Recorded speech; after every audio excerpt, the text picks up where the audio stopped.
지도상에서 본 한국은 매우 불안해 보입니다. 우크라이나 사태를 본 일본 방송은 현재의 우크라이나 사태를 보는 동북아의 시선은 암 이야기가 아니라는 의견이 모이고 있습니다.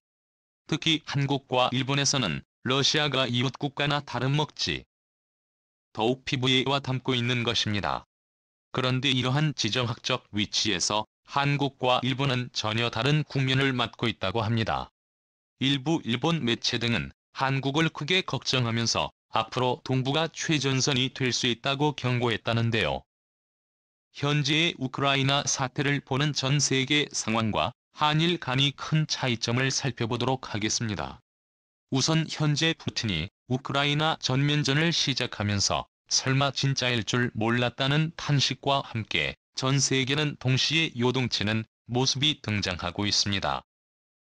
당장 주식시장과 같은 경제 변수는 물론이고 수십 년간 강대국끼리의 큰 전쟁은 없었던 상황에 미국과 러시아가 맞서는 상황이 등장하면서 이것이 도화선이 되어 3차 세계대전으로까지 번지는 최악 국면까지도 우려하는 상황이 나옵니다. 우크라이나 전면전은 매우 심각하게 진행되고 있는데요.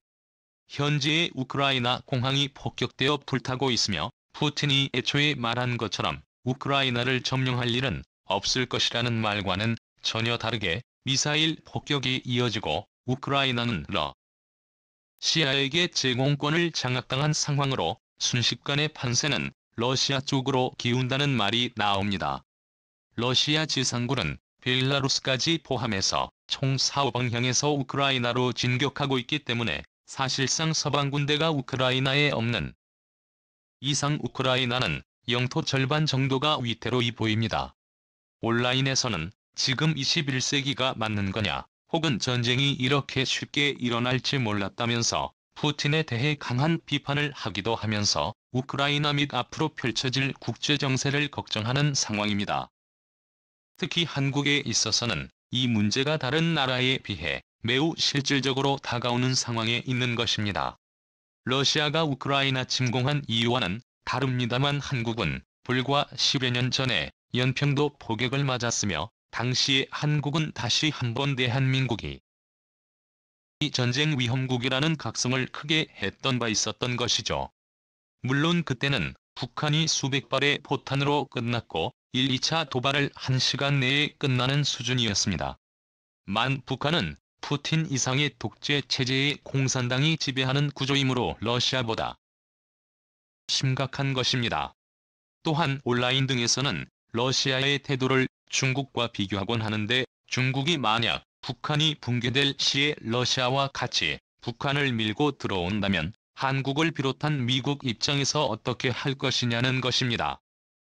푸틴은 평화를 유지한다는 명목으로 평화유지군을 우크라이나 동부에 진입 명령을 내린 상황입니다. 따라서 중국 역시 이러한 명목으로 북한의 탱크 등 무력으로 밀고 들어온다면 하는 우려도 나옵니다. 게다가 일각에서는 유럽과 미국의 태도에 대해 강력하게 비판하는 세력도 보이고 있는데요. 미국과 유럽은 당장 러시아의 주요 기업과 인사 등 소수파에 대한 자산 동결을 일제히 한 상황인데 과연 이것이 도움이 되냐는 의견이 쇄도하면서 미국이 못 시켜준다는 의견이 나오고 있는 것입니다. 그러다 보니 한국의 입장에서는 러시아가 우크라이나를 공격한 뒤 바로 벌어질 일을 우려하고 있습니다. 중국이 대만에 대해서 러시아와 똑같은 행동을 생각보다 빠르게 저지를 수도 있다는 의견인 것입니다. 일단 중국은 당장 러시아의 우크라이나 에 대해서 반대하는 입장을 유엔에서 전개하고는 있습니다. 장준 유엔 대사는 우크라이나 영토 주권을 인정하라며 러시아의 침공에 반대하는 목소리를 낸 상황이죠. 중국은 당장 우크라이나에서 식량 수입을 비롯해 군사 교류도 매우 활발한 나라인데다가 유럽의 1대1로를 확장하는 주요 포인트로도 우크라이나를 삼고 있기에 이런 주장을 하는 것입니다. 그러나 일각에서는 중국이 대만을 지금 치지 않으면 기회는 오지 않는다는 의견도 나오고 있는 것입니다. 미국과 유럽 모두가 우크라이나에 집중할 때 중국이 대만을 속전속결로 공격하면 방법이 없다는 것입니다. 상황이 이렇게 되자 동북아에 속한 일본에서는 즉시 미국 편에서 신속하게 움직이기 시작하는데요. 일본 외무성은 미국과 같이 러시아에 대해 제재에 착수하면서 러시아를 규탄하는 모습입니다. 그런데 일본 언론에서는 이러한 위기 상황에 같은 위치의 동북아 한국에 대해서 비판적인 자세를 보이고 있습니다. 미일 매체는 미국을 중심으로 한 유럽과 일본은 한뜻으로 러시아를 제재하고 규탄하고 있는 상황인데 한국은 러시아의 눈치만 보고 있다면서 아무것도 안 하고 있다는 취지의 보도를 한 것입니다. 그러면서도 한국은 현재 매우 불안한 상황이고 북한과 중국의 도발을 당할 수 있다고 경고합니다. 일본은 앞서 논의된 연평도 포격이 일어났을 때에도 한국군이 의외로 약하다라면서 비판을 가했고 마치 한국도 동시에 북한을 쳐야 하지 않냐며 전쟁이 일어나길 바라는 제스처를 취한 바 있습니다. 실제 한국 전쟁은 일본이 가장 바라는 것 중에 하나이므로 내심 이번 러시아 사태가 일어나는 동시에 북한이 한국에 도발을 하거나 연평도와 같이 국제전 수준의 뭔가가 일어나길 바라고 있을 수 있습니다. 그런데 이러한 상황에 한국의 현재 포지션을 드러내는 지도 한 장이 주목을 받고 있습니다. 바로 한국의 지정학적 위치를 나타내주는 지도로 한국은 동북아에서 외롭게 파란색으로 표시되었습니다.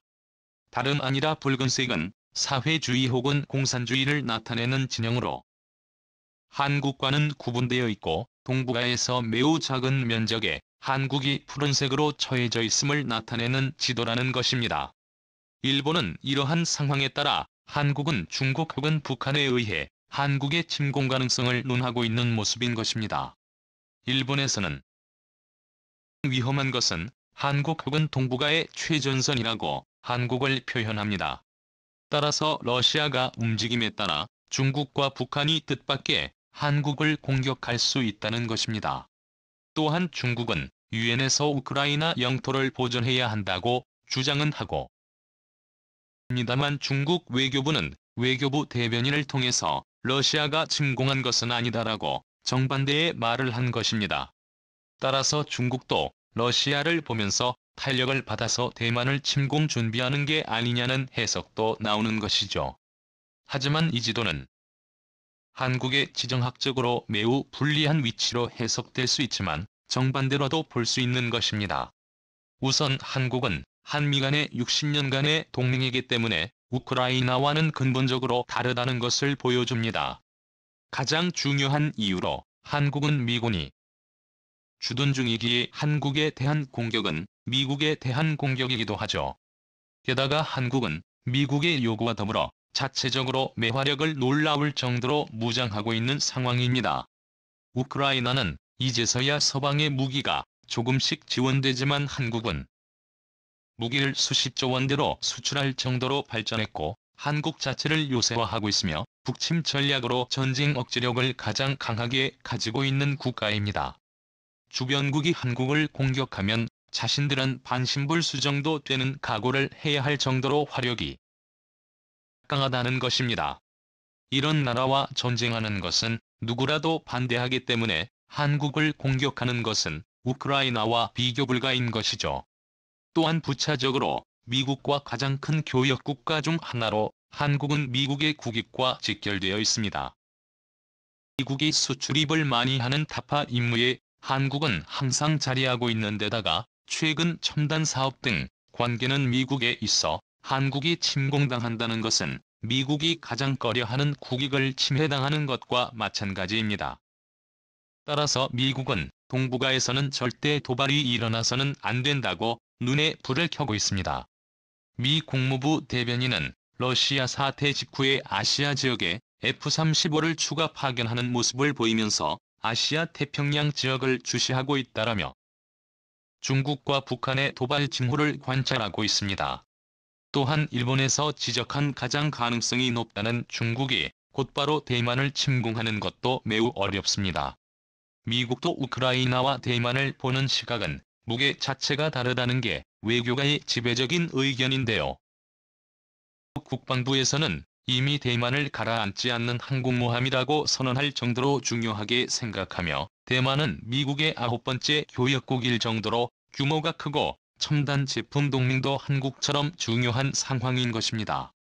또한 결정적으로 중국이 대만을 공격하고 이것을 미국이 그냥 방치했을 때 그 다음이 문제가 되는데 대만이 중국에 점령하는 과정에서 중국은 엄청난 인명피해와 경제적 타격을 받는 것은 물론이거니와 한국은 곧바로 핵무장을 하게 되므로 이것은 중국은 물론 북한이 가장 꺼려하게 되는 시나리오라는 것입니다.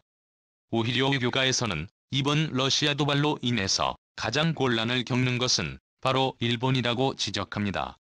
왜냐하면 일본은 러시아와 영토 분쟁이 있는 국가로 러시아는 일본을 항상 벼르고 있는 상황이기도 합니다. 푸틴이 현재 이성열된 발언으로 전쟁에서 방해하는 국가는 지도상에서 사라지게 하겠다고 했는데 이러한 경고는 러시아가 일본에 진작부터 해온 경고로 일본이 가장 정치외교 리스크가 크다는 것입니다. 일본에서 내심 동북아 리스크가 커지면서 신냉전으로 한국전이 다시 일어날 수 있다는 기대감을 갖지만 오히려 가장 위험한 국가는 일본이며 일본 내각에서도 러시아 제재에 대한 수위를 고민하는 것으로 보입니다. 극보수 아베 측은 러시아 제재를 강화하자고 하며 기시다 내각은 과도한 적은 말자고 맞섰는데 이번만큼은 일본 내부에서도 쿠릴 열도 등 러시아와의 여러 갈등이 많은데 자제하자는 분위기가 이어집니다. 또한 러시아는 최근 사도 강산 문제에 있어서도 한국 편을 들면서 일본의 군국주의에 추악한 만행을 거론했습니다. 따라서 러시아야말로 일본의 심기가 불편하며 중국이나 북한은 한국에 쉽게 덤빌 만한 상황이 아닌 것이죠. 이와 같이 러시아 사태에서 일본은 동북아의 최전선을 한국으로 보면서 한국에 대한 우려를 하고 있습니다민 일본이야말로 러시아에 당할 수 있는 상황임을 인식해야 한다는 의견이 등장하고 있습니다. 다음은 관객들의 댓글입니다. 우리의 역사를 보면 알겠지만 수천 년 우리나라 역사의 국방력이 약해서 중국이나 일본에게 약탈당한 걸 생각하면 과할 정도로 자주 국방력에 힘써야 한다는 거고 미국이 아무리 우방국의 해구산까지 해준다고 어디까지나 100% 믿을 수 있는 것도 아니거니와 이미 초토화된 상황에서 도움을 받아봐야 의미 없이해 무조건 자주 국방 강화에 힘써야 합니다. 일본 분들 우리 걱정하지 마세요. 우리의 한국인들은 만약 중국이나 북한의 침공을 당하면 피난 같은 거 바지하였습니다. 내 나이 42세지만 무조건 참전해서 상대 방모가지를 10개 이상 따버리지 않는 한 절대로 죽지 않을 겁니다. 우리는 더 강해져야 해. 미국은 솔직히 도와주긴 하겠지만 지켜줄 정도는 아니지. 우리 땅은 우리가 지켜야 합니다. 국가든 믿어서는 안 될 것이며 우리 스스로가 국력을 키워 강대국으로 만들어가야만 합니다. 다른 국가를 믿다간 우리 스스로가 무너지기 쉬운 방향으로 가게 될 것입니다. 국방에 힘이 있어야 국민 또한 강해지는 것입니다. 그러기 위해선 많은 제들을 키워 연구 개발을 할 수 있도록 밀어주어야 강성국으로 발전해가는 것을 볼 수 있을 것입니다. 국방비를 더 늘리고 신무기 개발하는데 더 적극적으로 해야 한다고 생각합니다. 이제는 나라 부채가 중요한 것이 아니라 강해지는 게 중요한